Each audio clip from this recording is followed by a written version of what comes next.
Mari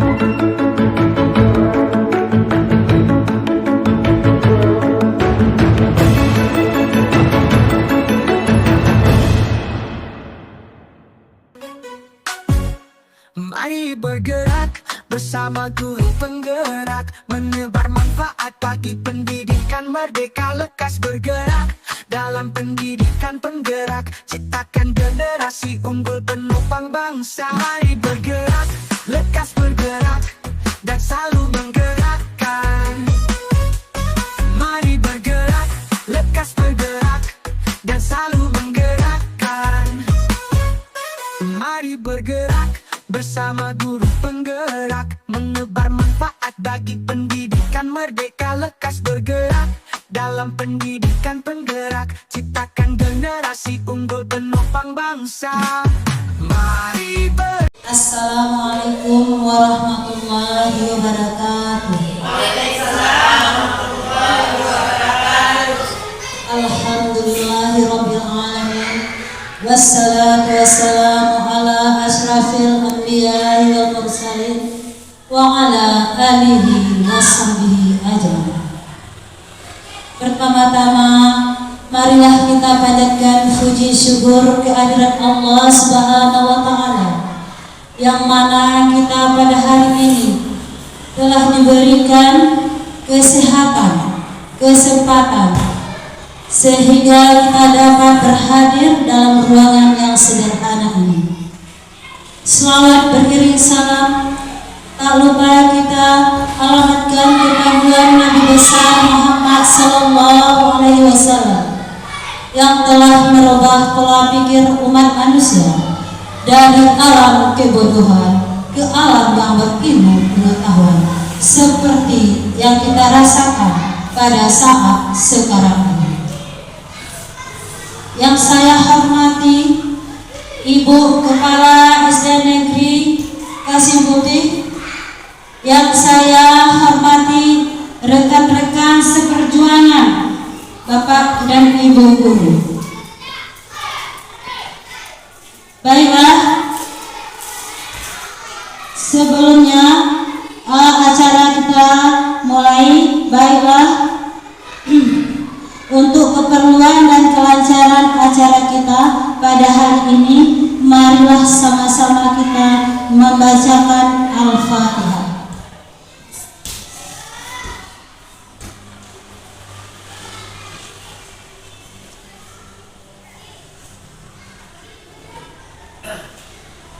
Selesai.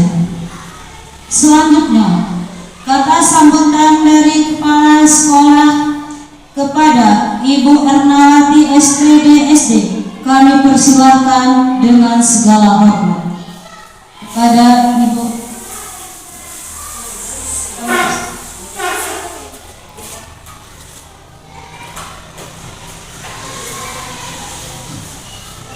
Bismillahirrahmanirrahim. Assalamualaikum warahmatullahi wabarakatuh. Waalaikumsalam warahmatullahi wabarakatuh. Alhamdulillah, pada hari ini kita masih diberi kesehatan dan kesempatan sehingga kita sama-sama dapat berhadir di ruangan kelas 5 yang sangat sederhana ini. Selawat menyampaikan salam tak lupa kita alamatkan ke penghulu alam Nabi besar Muhammad SAW, yang mana beliau telah merubah pola pikir umat manusia dari alam kebodohan ke alam yang berilmu pengetahuan, sebagaimana yang kita rasakan pada saat sekarang ini. Yang saya hormati Bapak dan Ibu SD Negeri Kasim Putih yang teristimewa, yaitu CGP kita, yaitu Ibu Chandra Yuliana selaku CGP Angkatan 11. Dan insya Allah pada hari ini kita berkumpul di sini bahwasanya teman kita yang bernama Ibu Chandra Yuliana sekarang sedang menyelesaikan pelatihan untuk calon guru penggerak ini. Dan adapun pada hari ini merupakan di mana Ibu Chandra Yuliana telah melewati tahap demi tahap modul sampailah pada hari ini, yaitu modul titik 14 dengan budaya positif. kita tahu bahwa budaya positif ini sangatlah baik untuk membentuk karakter siswa kita, untuk membentuk anak-anak kita pada zaman sekarang ini, yang bahwa dituntut untuk membentuk karakter yang lebih baik. Jadi tugas kita sebagai guru membimbing dan mengajarkan anak kita sesuai dengan kodrat alam dan kodrat zamannya. Itu merupakan filosofi dari Bapak pendidikan kita, yaitu Ki Hajar Dewantara.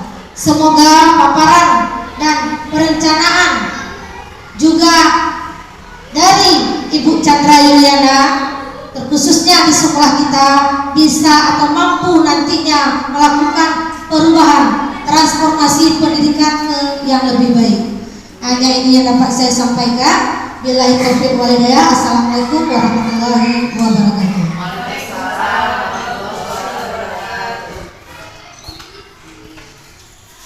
Terima kasih kepada Ibu Kepala Sekolah.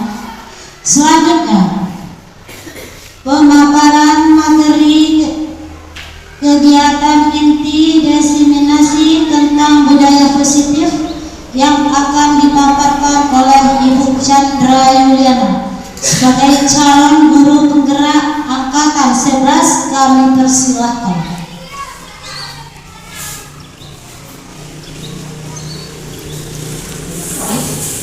Bismillahirrahmanirrahim. Assalamualaikum warahmatullahi wabarakatuh. Waalaikumsalam warahmatullahi wabarakatuh.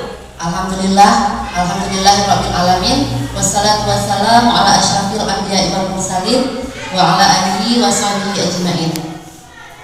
Puji syukur kita panjatkan kehadiran Allah Subhanahu wa taala yang mana pada hari ini kita telah dapat hadir dan berkumpul di ruangan yang sederhana ini. Selawat berkaitan salam tidak lupa pula kita sajikan kepada junjungan Nabi besar Muhammad sallallahu alaihi wasallam yang telah membawa umatnya dari alam kebodohan ke alam yang berilmu pengetahuan sebagaimana yang kita rasakan pada saat sekarang ini.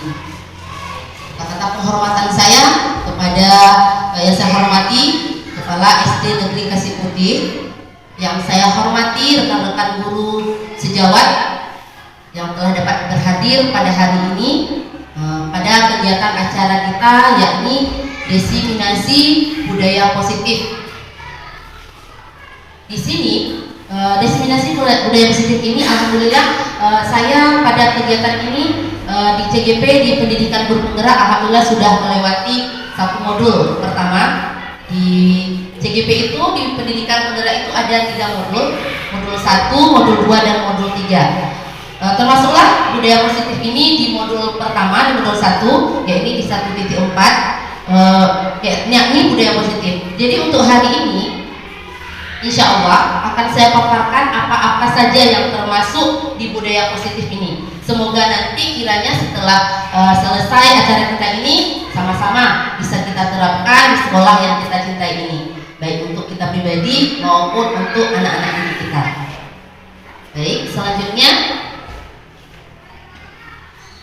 ya, di sini ada konsep utama budaya positif.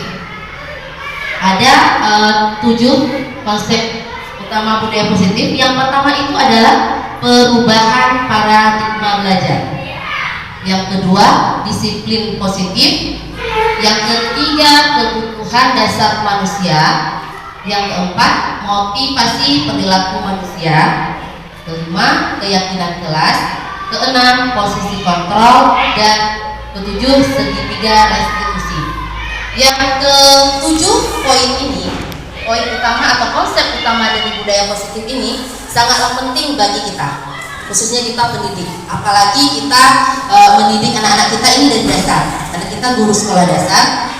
Dari untuk mendidik pertama kali anak didik kita ini di tangan kita, karena nanti selanjutnya akan berangsur ke tingkat SMP dan SLTA. Nanti otomatis di tingkat awal ini kita lah penanggung jawabnya. Penanggung jawab utama itu adalah kita, bagaimana cara kita mendidik anak kita dengan baik, berperilaku positif, semuanya adalah kepada kita. Terus yang selanjutnya, apa itu pembelajaran dengan paradigma baru? Ini poin yang pertama tadi, pembelajaran dengan paradigma baru. Pembelajaran yang dirancang berdasarkan prinsip pembelajaran yang terdiferensiasi sehingga setiap siswa belajar sesuai dengan kebutuhan dari tahap perkembangannya untuk mewujudkan profil pelajar Pancasila. Di sini jelas ya, jelas berdasarkan kebutuhan. Kebutuhan itu kebutuhan anak kita. Jadi kita mengajar anak didik kita dengan paradigma baru itu berarti sesuai dengan kebutuhan mereka. Tidak mungkin anak sekolah dasar kita ajarkan ilmu yang bukan kadar dia terima, ya kan? Nah, terus selanjutnya ada disiplin positif. Apa itu disiplin positif? Disiplin positif merupakan salah satu cara penerapan disiplin yang bertujuan untuk menumbuhkan kesadaran serta memberdayakan anak untuk melakukan sesuatu tanpa sogokan, ancaman ataupun hukuman. Di sini juga jelas disiplin positif itu bukan aturan kita, tetapi bagaimana caranya kita menanamkan pada anak didik kita. Ingin majunya dia, ingin maunya dia belajar itu tergantung pada dirinya. Ketika kita menerapkan, kita atur mereka, kalian anak-anak harus demikian, otomatis itu tidak akan berjalan. Tetapi kalau kita terapkan, kita jelaskan bagaimana yang sebenarnya, disiplin yang sebenarnya itu haruslah dari dalam dirinya, intrinsiknya, bukan ekstrinsik.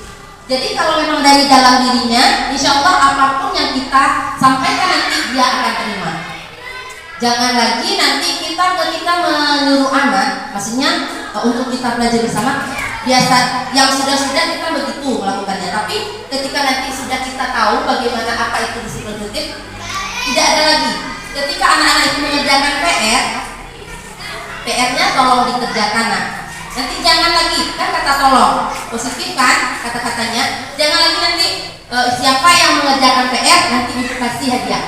Jangan ada lagi kata-kata yang demikian. Jadi mereka nanti ibaratnya mengerjakan PR itu bukan dari niat dari dirinya, bukan tanggung jawab dia lagi dia pikir, hanya menginginkan embel-embel tadi, hadiah tadi itu, sogokan dari kita tadi itu tidak boleh lagi. Atau kita ancam siapa yang tidak mengerjakan PR nanti hukumannya misalnya membersihkan WC, atau nanti apalagi hukumannya hormat yang bendera, itu tidak boleh lagi kita terapkan sekarang. Terus disiplin positif, siapa yang merancangnya? Ini dia. Ada Dr. William Webster pada teori kontrol pada tahun 1984 menyatakan bahwa setiap perbuatan memiliki sebuah tujuan. Berarti apapun yang kita lakukan pasti ada tujuannya. Tujuan kita mendidik anak-anak begitu juga. Apa tujuan kita? Berarti ingin memberikan ilmu yang terbaik, ingin mendidik anak kita menjadi yang terbaik bagi dirinya sendiri pribadi dan juga kita serta lingkungan masyarakat di sekitar kita. Terus dengan mengaitkan nilai-nilai kebajikan yang diyakini seseorang, maka motivasi intrinsiknya akan terbangun sehingga menggerakkan motivasi dari dalam untuk dapat mencapai tujuan mulia yang diinginkan. Ini pernyataan dari Dian Dosan. Terus selanjutnya, disiplin positif merupakan pendekatan disiplin yang mengajarkan tanggung jawab kepada anak dan mengembangkan kesadaran diri berdasarkan nilai-nilai kebajikan universal. Terus disiplin positif lebih fokus pada disiplin internal yang memungkinkan murid mengontrol tindakan mereka sendiri. Dengan disiplin diri, murid dapat memahami dan menyadari tindakan mereka berdasarkan motivasi internal, bukan karena pujian atau hukuman. Ini yang tadi. Berarti disiplin positif tadi ini dia keluar memang dari dalam diri anak-anak, bukan karena pujian ataupun sogokan. Sama seperti kita guru, demikian juga positif Karena guru apa? Kita tujuannya ke sekolah untuk mengajar anak-anak didik kita. Kita datangnya juga tepat waktu. Waktu yang sudah ditentukan, ada aturannya juga di sekolah. Gurunya harus datang jam sekian.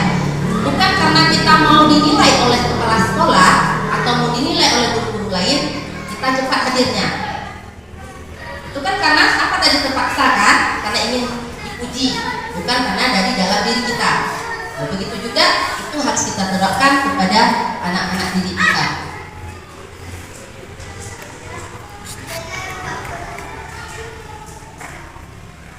Nah, di sini ada dua motivasi perilaku manusia. Ada ekstrinsik dan yang kedua itu intrinsik. Apa itu ekstrinsik? Untuk menghindari ketidaknyamanan atau hukuman, untuk mendapatkan imbalan atau penghargaan, terus untuk menjadi orang yang mereka inginkan dan menghargai diri sendiri dengan nilai-nilai yang mereka percaya. Diharapkan dengan ketiga motivasi tadi, dengan memahami ketiga motivasi perilaku murid, guru akan mampu mengidentifikasi motivasi perilaku murid. Jadi kita bisa melihat anak-anak kita, bisa menilai perilaku anak-anak kita itu.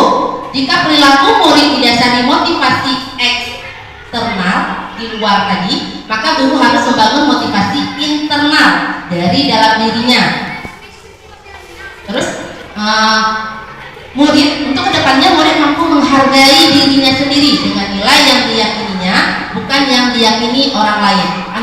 Bagaimana cara kita membangun rasa percaya diri kepada anak? Mungkin di kelas kita tidak anak-anak semua sama cara berpikirnya, cara belajarnya itu anak-anak kita berbeda.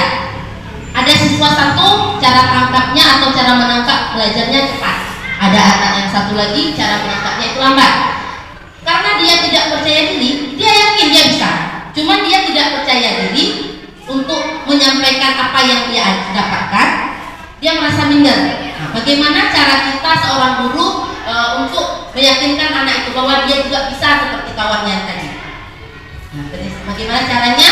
Harus bisa dengan kawannya tadi. Itu yang harus kita nyanyikan sama-sama. Terus di sini ada dua, ada hukuman, ada konsekuensi. Kira-kira hukuman dan konsekuensi sama nggak, Bapak Ibu? Apakah sama hukuman dengan konsekuensi? Tidak. Bagaimana Pak Hilman? Sama Pak Hilman? Hukuman dengan konsekuensi itu sama atau tidak? Tidak ya? Ya. Di sini tidak. Dulu mungkin ya, saya pribadi juga. Mungkin sebelum saya belajar sampai modul ini, saya menganggap hukuman dan konsekuensi itu sama. Ternyata hukuman dan konsekuensi itu jauh berbeda. Bedanya di sini sudah terlihat. Hukuman itu sesuatu yang menyakitkan harus terjadi. Misalnya contoh. Yang mati ada contohnya mati? Memukul anak itu hukuman. Ya, misalnya satu kasusnya apa dulu, baru kita beri hukumannya. Bagaimana menurut Ibu?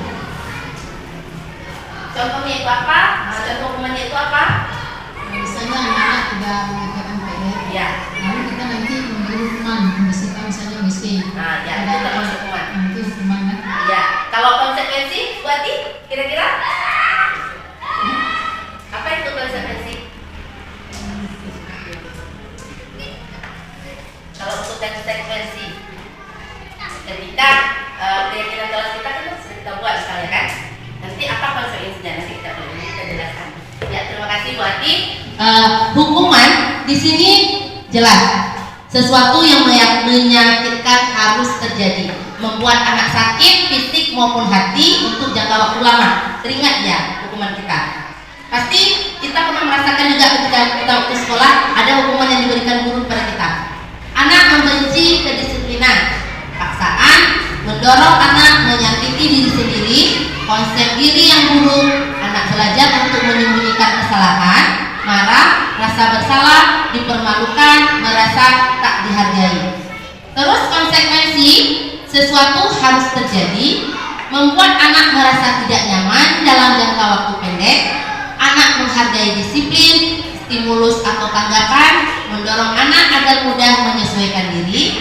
Konsep diri yang baik, anak belajar untuk mematuhi peraturan, kehilangan hak, dibuat tidak nyaman, diasingkan untuk sementara waktu atau time out.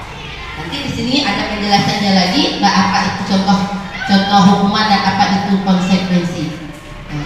Hukuman atau konsekuensi berdiri di depan kelas. Nah ini dia ya. Ini boleh kita lihat sama-sama dulu. Yang nomor 1, poin nomor 1, berdiri di kelas sambil mengangkat kaki 1 karena tidak bisa menjawab pertanyaan, termasuk konsekuensi atau hukuman. Bu Sneri hukuman. Bu Pia, berdiri, nanti sama-sama kita akan lagi luruskan. Berdiri di depan kelas sambil mengangkat kaki 1 karena tidak bisa menjawab pertanyaan, termasuk konsekuensi atau hukuman. Bu Pia konsekuensi, Bu Sneri hukuman. Ibu yang lain? Udah. Yang nomor 2, menggantikan kertas tugas teman yang telah dicoret-coret. Konsekuensi, membersihkan tumpahan air di meja tulis karena tersenggol pada saat belajar. Konsekuensi, berjemur di tiang bendera pukul 11 karena ngobrol dengan teman. Ya. 5, membersihkan WC sekolah karena meletakkan pensil kawannya. Mencatat 100 kali di dalam buku kalimat, saya tidak akan terlambat lagi karena terlambat sekolah. Hukuman atau konsekuensi? Nah, sekarang kita lihat. Ini ada jawabannya. Nih. Nah, yang tadi pertama itu hukuman, yang misteri. Yang kedua itu konsekuensi. Yang ketiga konsekuensi. Yang keempat hukuman. Yang kelima hukuman. Dan yang keenam juga hukuman. Udah jelas ya? Di sini kita masuk pada poin yang kedua, yaitu 5 kebutuhan dasar manusia. Seluruh tindakan manusia memiliki tujuan tertentu. Semua yang kita lakukan adalah usaha terbaik kita untuk mendapatkan apa yang kita inginkan. Ketika kita mendapatkan apa yang kita inginkan, sebetulnya saat itu kita sedang memenuhi satu atau lebih dari satu kebutuhan dasar kita. Di sini ada 5 kebutuhan dasar manusia. Yang pertama itu adalah kebutuhan untuk bertahan hidup, survival. Yang kedua cinta dan kasih. Ketiga kebebasan. Yang keempat kesenangan. Yang kelima penguasaan, pangkuan atau kemampuan kita. Next, selanjutnya. Ini contohnya. Ibu Ambar, guru wali kelas 2A di SD Pelita Hati, sedang bingung menghadapi ulah salah satu murid di kelasnya, Doni. Beberapa anak di kelas 2A telah datang padanya dan mengeluhkan Doni yang seringkali meminta bekal makan siang. Mereka dengan paksa, jika Anda menghadapi situasi seperti ini, seperti Ibu Ambar ini, apa yang akan Anda lakukan? Menurut Anda, kira-kira apa alasan Doni melakukan itu? Apa alasannya melakukan itu? Kenapa? Karena Doni merasa lapar. Jadi dia tidak membawa bekal sama kawannya. Terus yang kelima, yang selanjutnya 5 posisi kontrol pada guru. 5 posisi kontrol pada guru. Posisi kontrol yang seharusnya digunakan oleh seorang guru adalah manajer. Manajer itu pemimpin. Karena sebagai manajer, guru akan membangun sebuah kerjasama dengan muridnya, melatih murid untuk menjadi pribadi yang mandiri, melatih untuk bertanggung jawab atas apa yang mereka yakini atau sepakati, mendukung mereka dalam pemecahan masalah, serta menempatkan murid dalam posisi sebagai seseorang yang dihargai. Ini posisi kita sebagai guru. Ada 5 posisi kita sebagai guru. Yang pertama sebagai penghukum, yang kedua pembuat rasa bersalah, yang ketiga sebagai teman, keempat sebagai pemantau atau pengawas pada peserta didik, yang kelima adalah manajer. Posisi yang paling tepat untuk kita adalah posisi manajer. Bukan berarti yang 4 ini tidak tepat, tepat. Cuman yang tepat sekali ini adalah manajer. Terus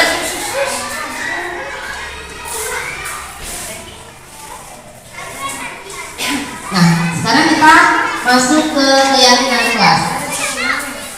Keyakinan sekolah atau keyakinan kelas. Sini, mengapa keyakinan bukan peraturan? Ini kan? Mengapa keyakinan bukan peraturan? Karena murid akan lebih tergerak dan bersemangat untuk menjalani keyakinan yang disepakati bersama dan bersumber dari murid dibandingkan menjalankan peraturan yang dibuat oleh guru dan murid wajib taati. Jadi keyakinan kelas ini kan sudah kita buat semuanya kan? Setiap kelas kita sudah buat keyakinan kelas. Yang membuat keyakinan kelas itu adalah anak-anak kita, bukan dari guru, tapi dari anak-anak. Mengapa dari anak-anak? Karena nanti ketika dia yang menyepakati, berarti dia sanggup menjalankan apa yang sudah dia buat. Tapi kalau kita yang membuat, gurunya yang membuat, belum tentu anak-anak itu bisa taat, bisa patuh. Nah, terus bagaimana keyakinan kelas dibentuk? Keyakinan kelas dibentuk melalui curah pendapat guru dan murid dalam satu kelas atau sekolah. Keyakinan terbentuk juga melalui kesepakatan bersama antara murid dan guru yang sesuai dengan kondisi kelas sekolah. Keyakinan kelas berisi pernyataan kebajikan universal yang diakui bersama. Jadi kita tidak bisa mengambil atau mencaplok keyakinan kelas dari sekolah lain, karena belum tentu kan anak-anak kita sama dengan anak-anak sekolah lain. Jadi kita yang kesepakatan kelas atau keyakinan kelas itu harus disetujui warga kelas dan guru wali kelasnya masing-masing.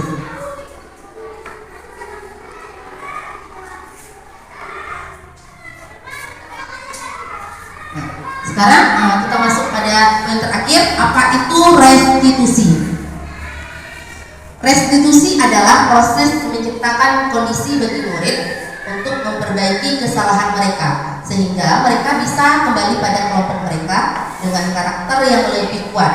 Restitusi juga merupakan proses kolaboratif yang mengajarkan murid untuk mencari solusi untuk masalah mereka dan membuat dan membantu murid berpikir tentang orang seperti apa yang mereka ingin menjadi tujuan mulia dan bagaimana mereka harus memperlakukan orang lain.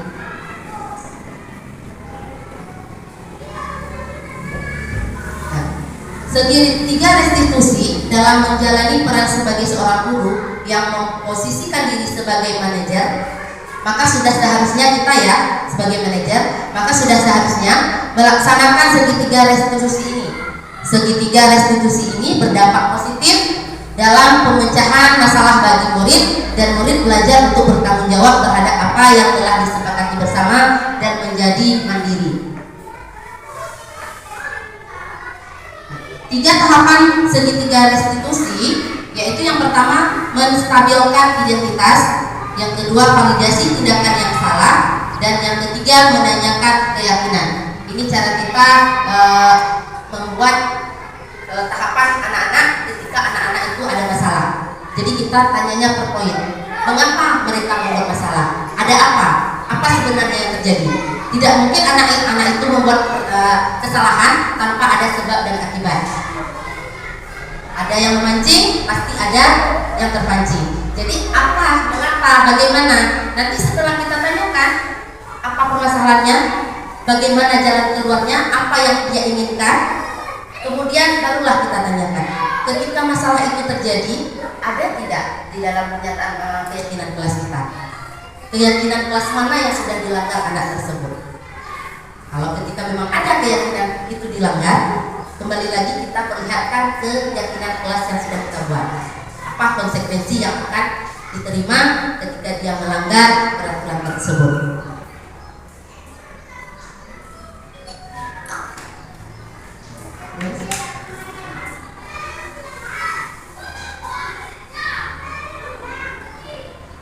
Nah, sekarang konsep disiplin identitas sukses.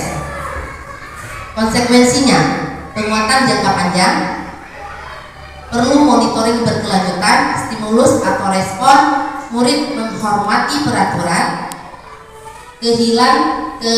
kehilangan waktu untuk merenungi kesalahan. Terus restitusinya Pak murid bertanggung jawab untuk perilakunya. Itu konsekuensinya, ini yang hasil dari konsekuensi tadi.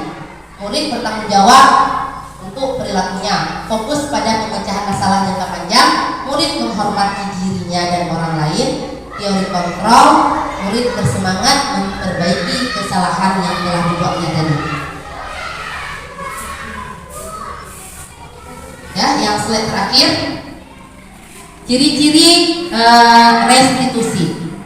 Yang pertama, restitusi bukan menembus kesalahan, namun untuk belajar dari kesalahan. Yang kedua, restitusi memperbaiki hubungan. Yang ketiga, restitusi adalah tawaran, bukan paksaan. Yang keempat, restitusi menuntut untuk melihat ke dalam diri. Yang kelima, restitusi mencari kebutuhan dasar yang mendasari tindakan. Yang keenam, restitusi diri adalah cara yang paling baik. Dr. William Glasser menyatakan orang yang bahagia akan mengevaluasi diri sendiri, orang yang tidak bahagia akan mengevaluasi orang lain. Yang ketujuh, restitusi fokus pada karakter bukan tindakan. Yang kedelapan, restitusi menguatkan. Yang kesembilan, restitusi fokus pada solusi. Yang kesepuluh, restitusi mengembalikan murid yang berbuat salah pada kelompoknya. Oke, selesai untuk hari ini. Sekian pemaparannya. Jika ada yang ingin ditanyakan, boleh kita buat 3 pertanyaan. Ya, Ibu Kasmia Zofia. Assalamualaikum warahmatullahi wabarakatuh. Waalaikumsalam warahmatullahi wabarakatuh. Ya, saya menanyakan, ada bercanda, apa peran kebutuhan sosial dalam kehidupan manusia? Ya. Terima kasih pada Bu Kasmia Zofia.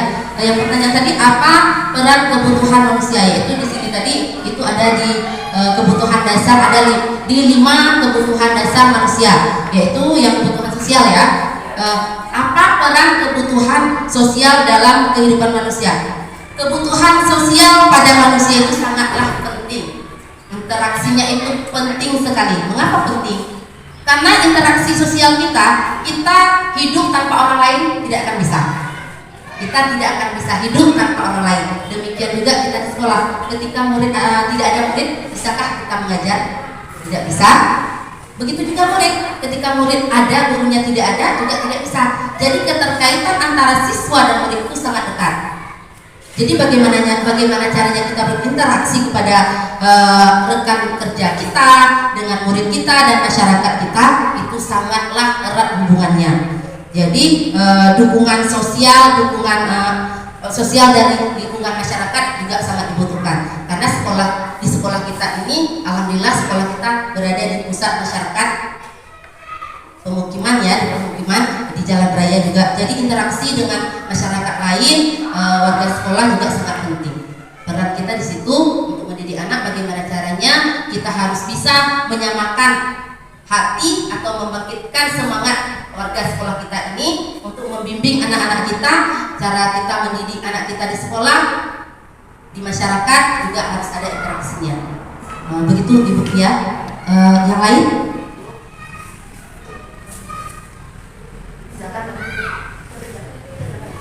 Assalamualaikum warahmatullahi wabarakatuh.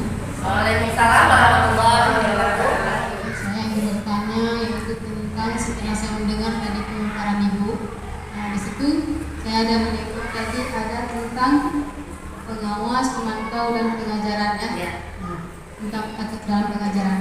Nah, yang ingin saya tanyakan, apa peran guru sebagai pengawas, pemantau dalam pengajaran? Terima kasih Bu Ati. Di situ tadi di poin 5 peran guru. Ada 5 peran guru. Yang pertama itu sebagai penghukum tadi. Yang kedua sebagai sebentar Ibu. Yang pertama itu sebagai penghukum. Yang kedua itu pembuat rasa bersalah. Yang ketiga itu ada teman. Yang keempat itu pemantau atau pengawas. Dan yang kelima itu manajer ya Bu Ati ya. Yang Ibu Ati tanyakan, apa peran guru sebagai pengawas atau pemantau dalam mengajar atau pengajaran? Ya, bagus sekali. Di sini kita sebagai pengawas atau pemantau untuk memantau anak didik kita. Jadi anak didik kita di kelas itu juga harus kita lihat kondisinya, bagaimana dia cara belajarnya, bagaimana interaksi dia di kelas, apakah dia di dalam kelas sama-sama. Karena terkadang anak-anak kita ini sudah banyak tingkah.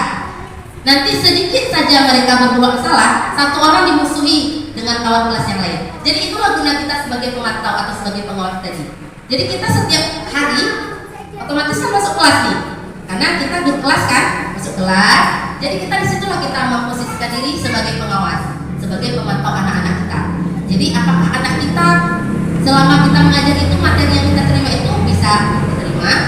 Apakah bisa diterima dengan baik ataukah hanya sekedar belajar saja, tidak terima di kepalanya? Ataupun bagaimana cara anak kita dengan kawan yang lain berinteraksi? Apakah sudah sesuai? Apakah sudah tepat cara dia berinteraksi dengan temannya? Terus kita mengasih interaksi sesuai, menilai pemahaman mereka terhadap materi tadi dan memberikan umpan balik untuk mereka. Misalnya ketika dia buat demikian, berarti tidak boleh, harusnya yang begini. Jadi kita berikan umpan balik kepada anak didik kita itu untuk membantu siswa memperbaiki dan meningkatkan hasil belajar mereka ke depannya. Karena kita yakin tidak ada guru yang tidak ingin anak-anaknya sukses. Bagaimana caranya kita membuat anak-anak sukses itu ya dari kita sendiri, bekerja sama sesama rekan yang lain. Ya, begitu ya Bu Atia. Ya, satu lagi pertanyaan? Ada Bu? Oke, silakan Bu Ita.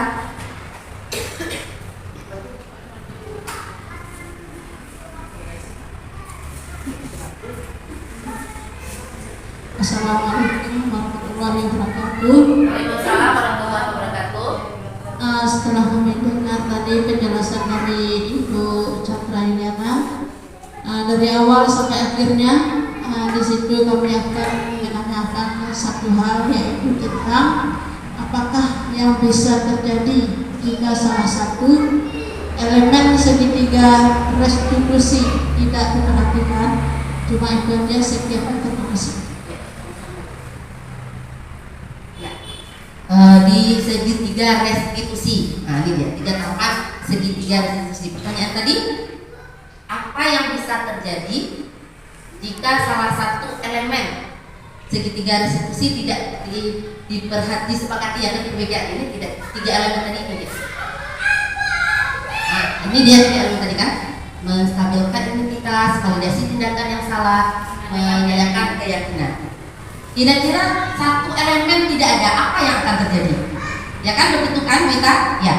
Jika salah satu elemen segitiga restitusi tidak diperhatikan, proses pemulihan bisa menjadi tidak efektif.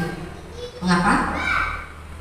Atau tidak adil. Misalnya, ini misal ya, misalnya jika pihak yang melakukan kesalahan tidak diidentifikasi, yang melakukan kesalahan ya, otomatis ketika membuat masalah pasti ada yang pelaku, ada korban, ada yang pelaku. Nah, jadi ketika kesalahan yang melakukan kesalahan tadi tidak diidentifikasi, yang membuat salah tadi tidak diidentifikasi atau tidak bertanggung jawab, pemulihan mungkin tidak memadai.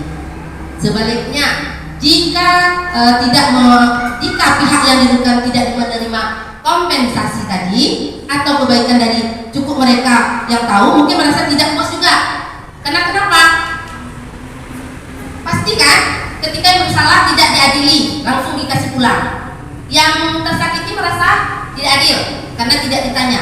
Demikian juga ketika hanya yang korban ditanya disuruh pulang, yang pelakunya juga tidak adil. Dua-duanya kalau satu saja tidak ada satu elemen tidak tersampaikan, maka setiap kasus itu dianggap tidak berjalan, tidak sesuai ya. Pentingnya untuk memastikan bahwa semua elemen segitiga restitusi diperhatikan secara seimbang. Jadi ketiga elemen ini harus sejalan. Tidak bisa hanya kita menstabilkan saja validasi atau keyakinan kita tanya. Demikian juga yang lainnya. Jadi ketiga elemen dari segitiga restitusi ini harus sejalan ketiga-tiganya.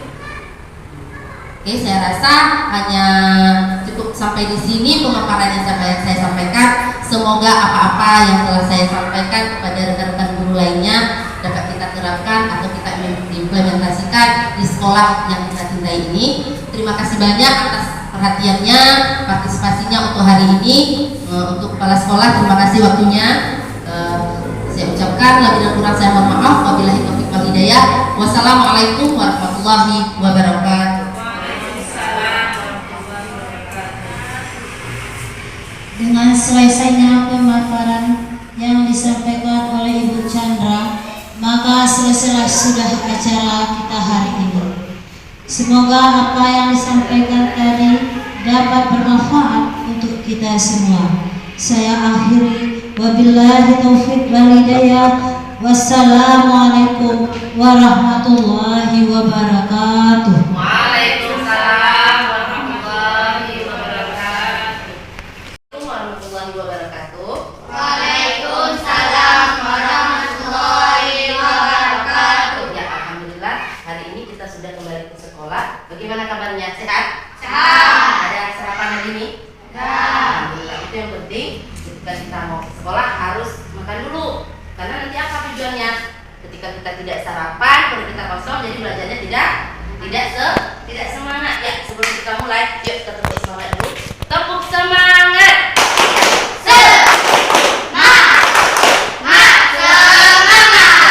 Alhamdulillah. Ya, hari ini sebelum kita mulai pembelajaran kita akan membuat suatu keyakinan kelas. Tahu keyakinan kelas? Kesepakatan kelas kita ya. Jadi nanti anak-anak ibu semua yang membuat peraturan atau keyakinan kelas kita saat kita belajar. Jadi ketika nanti peraturan atau keyakinan itu ada yang melanggar, berarti yang harus dilainkan kalian semua kan? Nah, jadi sebelumnya nanti ibu akan bagikan post-it-nya.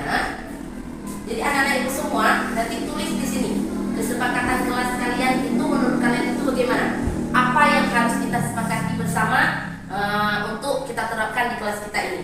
Setuju? Setuju ya? Jadi peraturan atau keyakinan kelas yang kita buat adalah dari diri kita sendiri. Otomatis ketika kita sudah membuatnya, kita juga harus bertanggung jawab menjalankannya ya.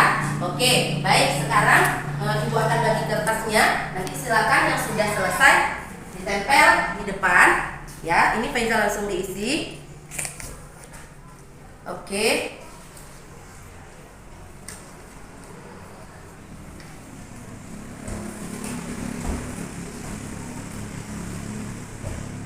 Ya, langsung diisi, nanti selesai langsung ditempel ke depan.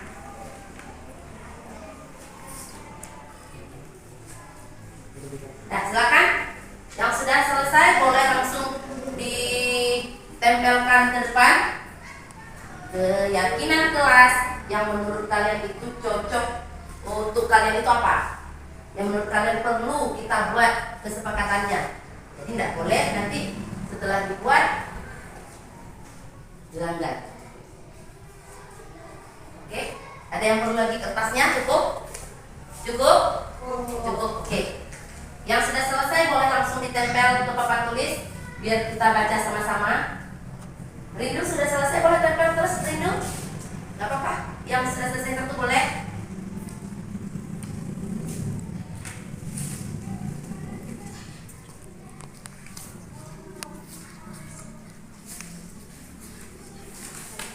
Dan tempel terus. Boleh. Tempelnya di sini. Boleh. Silakan ditempelkan ke papan tulis. Oke. Ya. Baik. Yang lain? Wafi sudah selesai?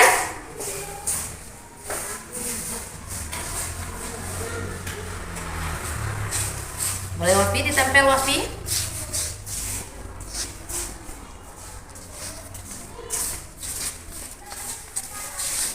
Oke. Oke, terima kasih. Ya, tepuk tangan untuk kita. Oh ya, tidak perlu. Ya, ini kesepakatan kelas yang telah kalian buat ya. Nanti ibu akan rapikan dulu, ibu akan atur. Mana tahu ada yang sama nanti kesepakatan kelasnya. Baik, kita lihat ya. Ini hasil kesepakatan kelas yang sudah kalian buat. Oke, ibu bacakan. Yang pertama, ketuk pintu dan beri salam sebelum masuk. Boleh. Berarti sebelum masuk kelas kita terlebih dahulu mengetuk pintu. Oke. Apalagi nih nomor 2-nya, minta izin sebelum keluar kelas. Bisa? Bisa. Oke. Terus lagi, tidak makan dan tidak minum di dalam kelas. Bisa? Ya. Sepakat? Ya. Sepakat. Baik. 2. Hormati guru dan teman. Kira-kira bisa dipakai ini? Bisa. Bisa. Oke. Menjaga dan meletakkan barang sesuai tempatnya. Oke. Saling peduli dan menghargai. Ini sama ya dengan menghormati dan menghargai teman. Terus bersikap jujur. Bisa? Bisa. Ya. Datang tepat waktu. Ini dia di sini dia. Nah, datang tepat waktu. Ini sama, datang tepat waktu juga. Terus bertanggung jawab. Gimana nih? Ini dia. Boleh bersikap jujur, bertanggung jawab boleh. Selanjutnya, angkat tangan jika ingin bertanya. Bisa kita pakai? Bisa. Bisa. Bisa ya. Terus mengerjakan tugas tepat waktu. Ada tadi nih. Mana dia? Oke. Bekerja sama menjaga kebersihan kelas. Oke. Sekarang sudah ada kesepakatan kelas yang kita buat. Sekarang kita atur, kita tulis kesepakatan kelas. Yang pertama,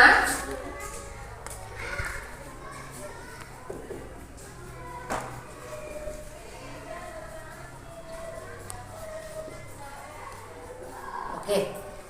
Yang pertama tadi apa? Ketuk pintu dan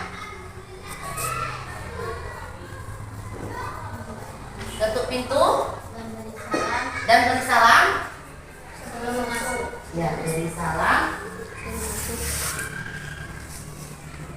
sebelum masuk. Oke. Kedua tugas. Selanjutnya, tidak makan dan minum di dalam kelas. Gimana?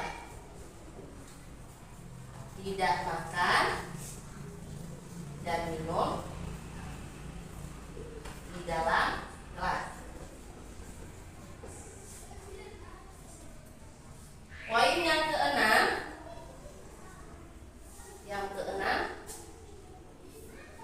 angkat tangan jika ingin bertanya. Angkat tangan jika ingin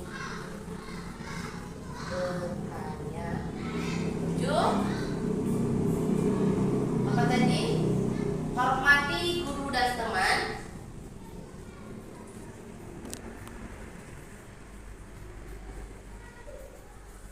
8. Bertanggung jawab.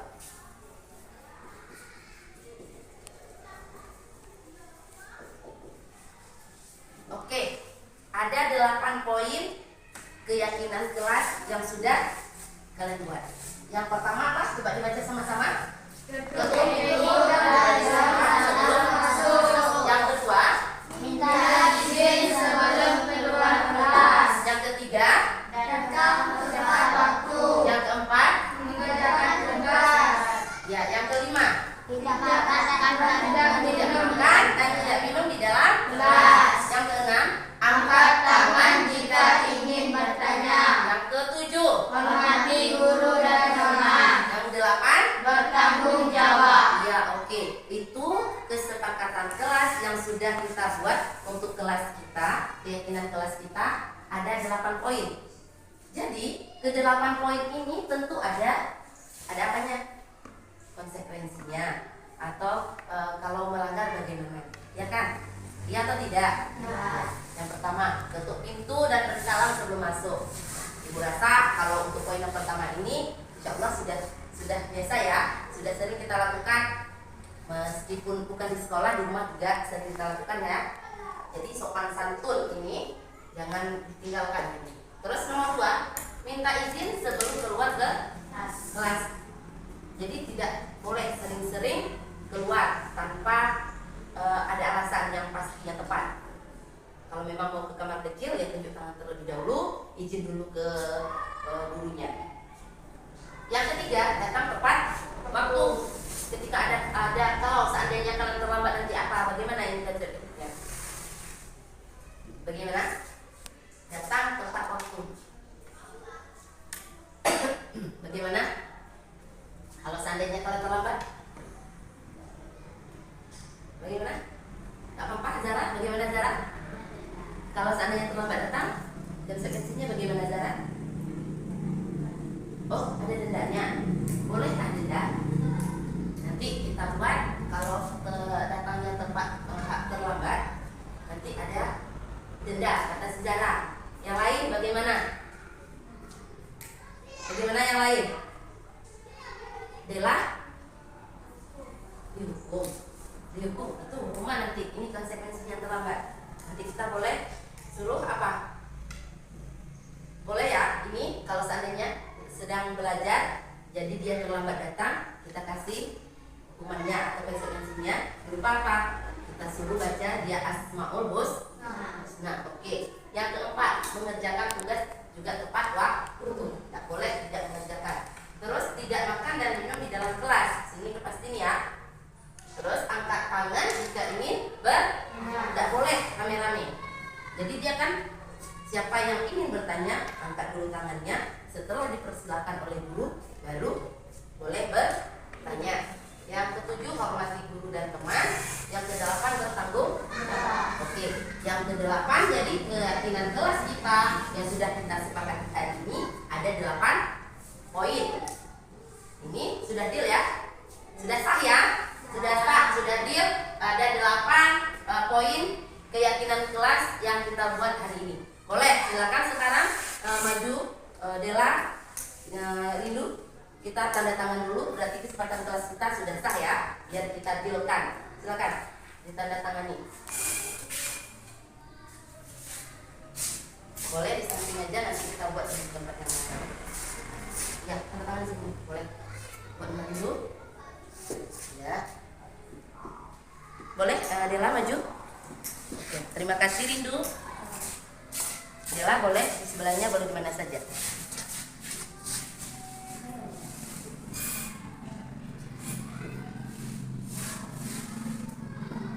Ya, Wafi, Fatih.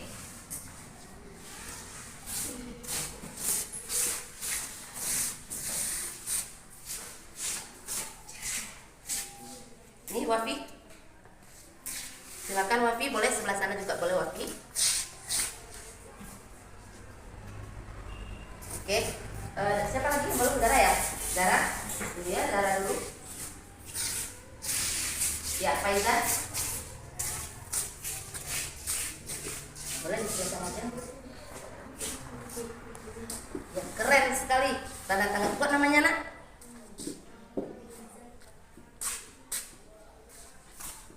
Ya, terima kasih. Kesepakatan kelas kita sudah sah, sudah deal. Jadi tidak ada lagi yang mengapa?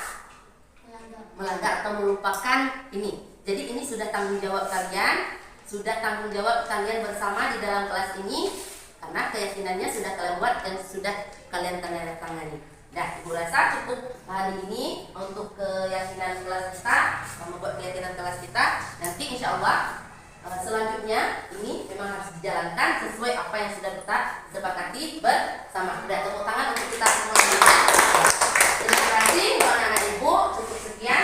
Assalamualaikum warahmatullahi wabarakatuh. Waalaikumsalam.